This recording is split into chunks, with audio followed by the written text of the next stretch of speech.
At the centre of every Victorian city stands a war memorial. Melbourne's Shrine of Remembrance was built to grieve and remember the Victorians killed in Australian services and wars since 1901. It represents and honours the courage of men and women and children who remained at home and laboured in support of national defence. 19,000 Victorians lost their lives during World War I. The saddest part is that most of them were laid to rest at the war sites, thus depriving their families of the opportunity to pay their last respect. There were a lot of grievances from the families, and they wanted a memorial building to honour the sacrifice made by their loved ones. In 1928, they joined hands to begin the construction of the shrine.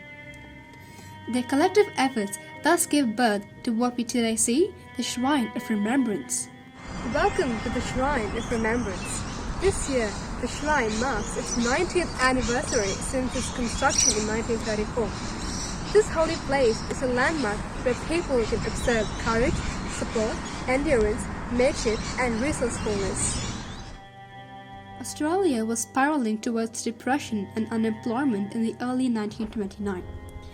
At this time, the local community people, historians, and higher officials began to discourage the building of the shrine because of the fragile socio-economic situation. But the builders did not let the Great Depression or the public comments discourage them from going ahead with their plan. A fundraising movement was led by General Sir John Monash, and so great was people's gratitude that a huge amount for the shrine was raised within 6 months of opening the appeal in 1928. Well, one might think that the shrine became a reality because of the strong concern of the families for the loss of their dear ones. But that was not the only reason. The families and friends of the lost ones had by the time united by a common spirit known as the spirit of ANZAC. Though the funding was initiated by the state and municipal governments, a major part of it was sponsored by leading men in the community, including ex-army officers and war veterans. The greatest army of helpers was the school children, raising an enormous 70,000 Australian dollars, showing the ANZAC value of courage. A part of this money was used to pay for the 4 buttress groups on the shrine's exterior, which symbolizes freedom, patriotism, peace, goodwill, and sacrifice. During war times, communities in Victoria rallied together to support soldiers and their families. They organized fundraisers, sent care packages, and provided moral support to those who were serving abroad, thus demonstrating the ANZAC value of mateship and solidarity. A prominent building that reminds us of the ANZAC value of resourcefulness is the Australian War Memorial in Canberra. One of the 15 stained glass windows in the Hall of Memory there depicts an aircraft man representing all servicemen and women who formed creative and bold solutions to difficult problems in wartime. The design highlights the resourcefulness of the Victorians during war times.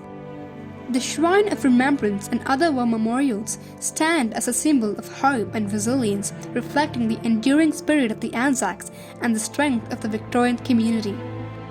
The spirit of ANZAC lives on in the ongoing service and sacrifice of Victorians in the National Defence Force and other organisations. Many Victorians continue to serve their country both at home and abroad, embodying the values of courage, mateship, resourcefulness, endurance, and sacrifice by ensuring that this spirit remains alive in the hearts and minds of future generations. 90 years ago, 300,000 people gathered here to witness the opening ceremony of the shrine. This war memorial is yet another link to the Cultural Federation of Empire. The Shrine of Remembrance stands tall as its proud testimony to the indomitable spirit of the ANZACs and Australians. Thank you.